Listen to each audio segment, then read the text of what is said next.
meie oleme täna kutsunud endale külla Eestis elava ameeriklase, kui nii võib öelda, Stuart Johnson. Tere hommikust. Tere hommikust. Sina elad Eestis tegelikult juba üle 20 aasta. 25 aasta, midagi sellist. Kuidas üldse sattusid siia? Rongiga. see on väga vananavi, mis ma teen kogu aeg. Aga päriselt, selle nimi oli Baltic Express, mis lihtsalt ei ole olemas enam.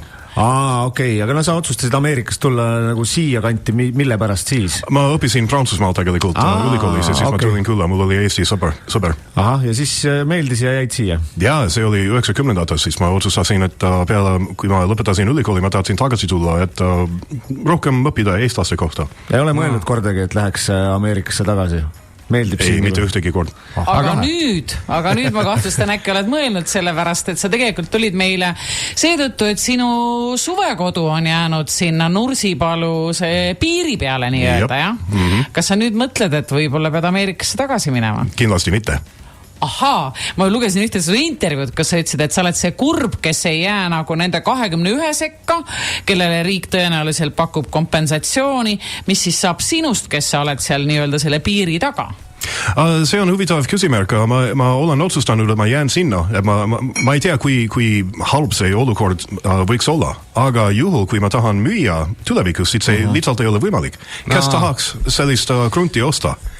Aga mis see siis tähendab, Stuart, et oled sa kohtunud riigipeadega, on sulle selgitatud, et mis see siis tähendab, et lähed sinna oma suvekoju, võtad päikest või niidad murru ja kõrval siis aia taga käivad plahvatused või?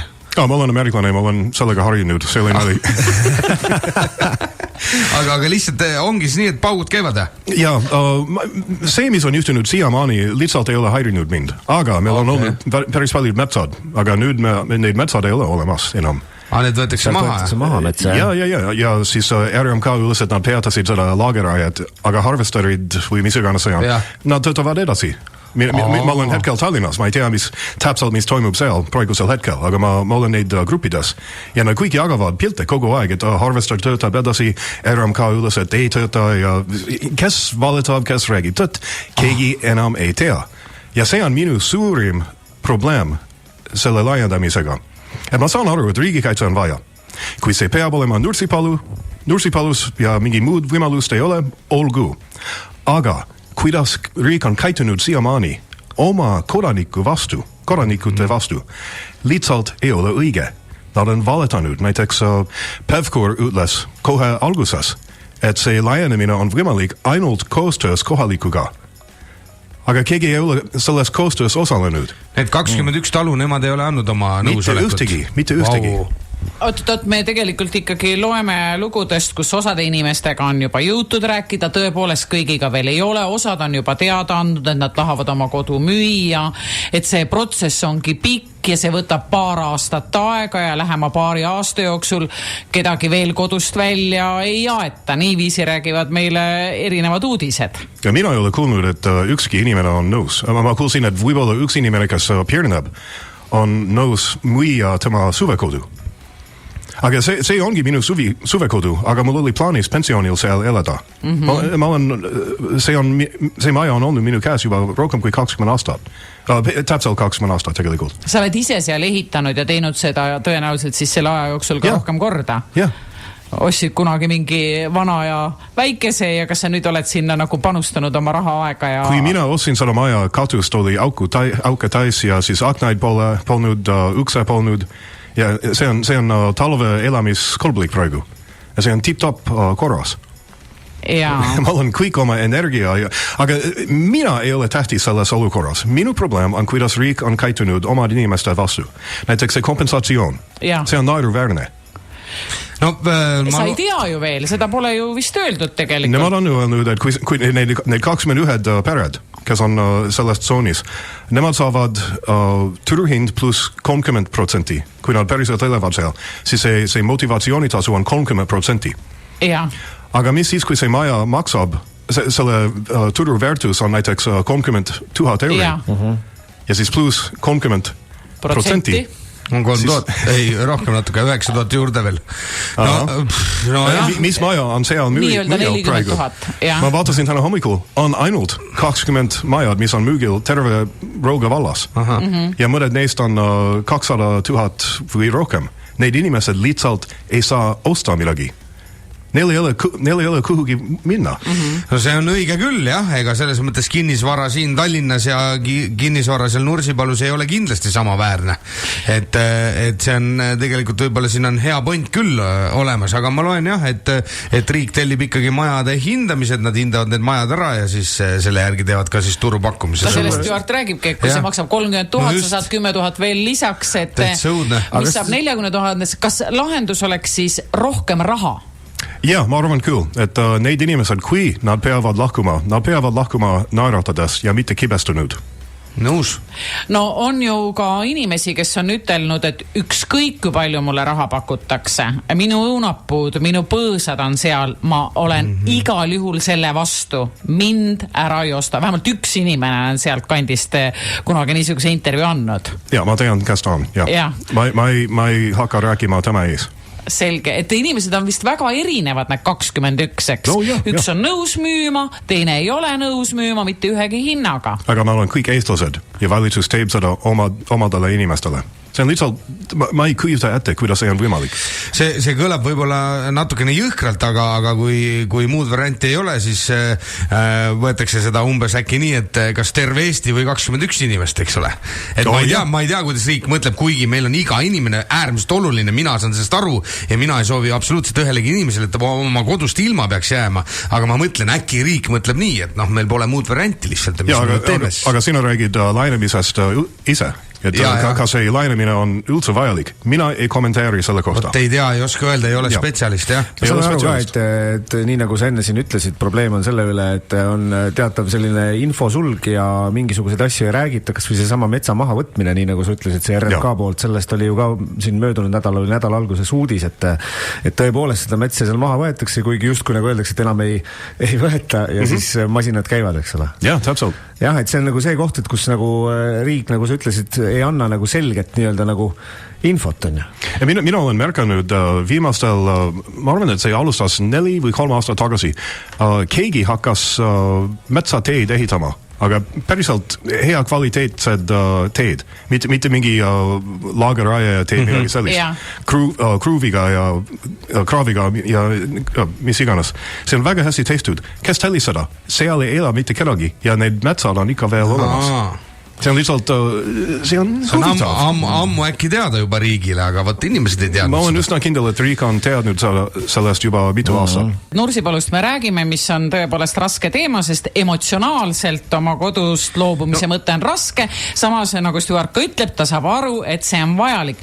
Ütle, kas sa selles raskes küsimuses midagi positiivset oled ka näinud, kas teil on tekkinud rohkem kogukonnatunnet või midagi? No ja ma olen õppinud, ma olen tõeliseks eestlaseks saanud selle et ma ei teadnud varem minu naabrid. Aga nüüd ma tean. ma olen natukene, väga paljud inimesed nendes gruppides räägivad ainult võro keelt. Ja siis ma sain aru natukene, aga nüüd ma loen seda päris tihti võro keelis. Et see lainemine toimub võro keeli rajooni südames. Ja väga paljud inimesed, kes elavad seal, nad räägivad eesti keelt muidugi, aga võrukeelis ka. Sa oled uskumatu ameeriklane, sa oled õppinud ära päris hästi eesti keele ja nüüd hakka veel võrukeelt ka rääkima, jah? Ja, me peame siin ühe asja ka selgeks tegema, et me rääksime eetris turuväärtusest. Tegelikult riik teeb ikkagi, on tegemist hüvitisväärtusega, need on 2 eri asja. Ja ma sain siin kiirel ajal meil telefoniliinile ka härra Hanno Pevkuri. Tere hommikust, Hanno! Tere hommikust! Tere hommikust! Hanno võib-olla oskab meile natukene paremini seletada, mis on turuväärtus ja mis on siis ikkagi see hüvitamisväärtus. Ja tere hommikust RFM-i kuulajatele, tõepoolest kuulan teid hommikul praegu ja kuulen, et natukene on võib-olla see info vildakaks läinud, et see, mida tõesti kinnisvara eksperdid hindavad, on hüvitisväärtus, mis tähendab seda, et kui palju inimesel kuluks raha selleks, et taastada praegune olukord, sarnane olukord. Kui on 5 maja või 5 hoonet peal kinnistul, siis hinnatakse nende 5 hoone väärtus kõik ära. Näiteks kui on eterniitkatus või on plekkkatus või on kivikatus, kui on puitparkett või on laudpõrand või on laminaatparkett. Kõik hinnatakse eraldi ära, samamoodi kui suur see kinnistu on, kui palju seal on metsa peal ja kui palju kulub raha selleks, et enam-vähem taastada sarnane olukord ja sellele on meil täiendavalt võimalik peale maksta tulenevalt seadusest 30%, nii et tegemist ei ole turuväärtusega, vaid hüvitisväärtusega. Või veel lihtsamalt öeldes, et kui peaks olema kindlustusjuhtum, et kui palju inimesel kuluks raha selleks, et taastada senini. Ja ehk siis, kui ma peaksin kolima kuhugi mujale, siis mul peaks olema võimalus saama samaväärselt edasi elada, jah? Just, täpselt nii. Okei. Kuidas ma seda nüüd mõistan, et ütleme Stuart tõi näiteks, et muidu turuväärtus oleks 30 000 eurot, aga kui me vaatame nüüd katust, vaatame seda parketti, siis see summa läheb suuremaks või? Jah, täpselt nii. Selles mõttes eeldus on see, et kui inimesel on täna näiteks kus on 2 või 10 hektarit põldu, 2-3 hektarit metsa ja siis on seal talumaa juures ka näiteks kuur, korralik elamine, siis see elamine hinnatakse just nimelt selle pilguga ära, et taastada samasugune olukord, et tal oleks näiteks rookatus või eterniitkatus või plekkkatus ja need elemendid võetakse kõik eraldi lahti, hinnatakse selle maja taastamis- või hüvitisväärtus ära ja seejärel öeldakse inimesele, et näete, pakkumine on selline ja sellele on võimalik lisada 30% ja siis täiendavalt veel, et inimesed oleksid teadlikud, on inimesel endal võimalik võtta alternatiivne hinnapakkumine või alternatiivne hindamine ja siis lepitakse alles inimesega kokku see summa, mis siis hüvitakse. Tere taas, Stuart, mina olen, kes räägib praegu. Tere. Ma loodan, et sa mäletad mind Tsooru rahvamajast.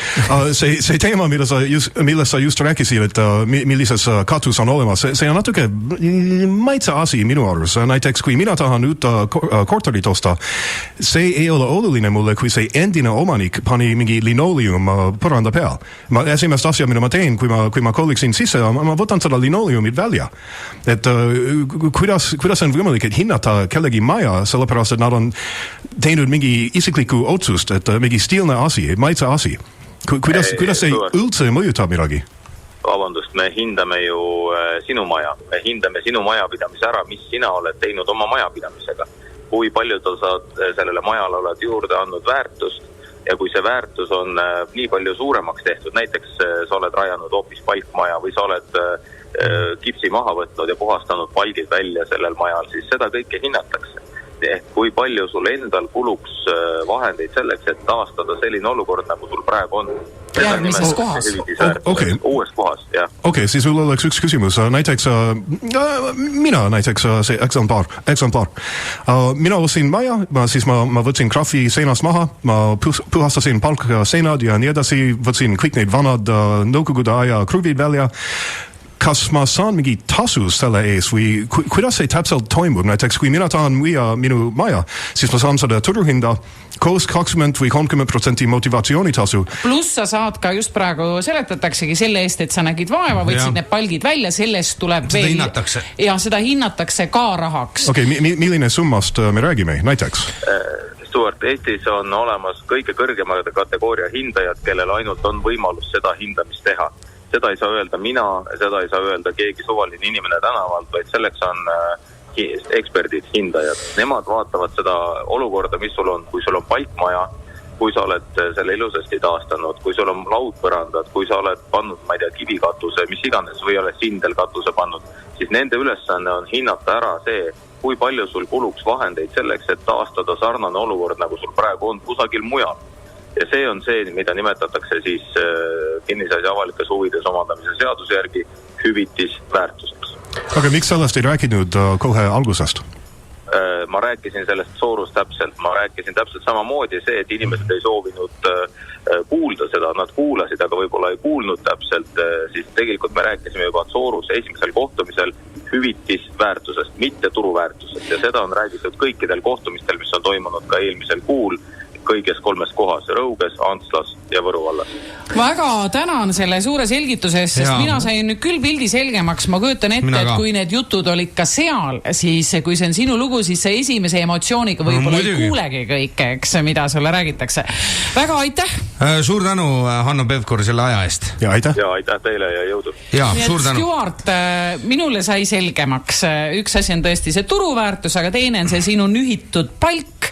Selle eest tuleb veel siis, see summa kasvab. Ja, kui ma tegin kõik seda tööd 20 aastat tagasi, mis see tunni palk oli.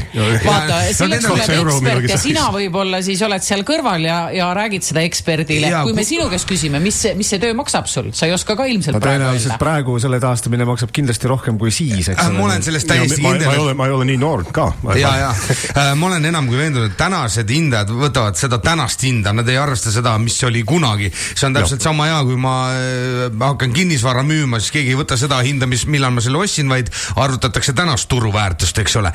No igal juhul, Stuart, esiteks me väga täname, et sa tulid meile külla, natukene sellest asjast rääkisite, ma saan aru, et see on väga emotsionaalne ja see on kindlasti väga-väga keeruline olukord.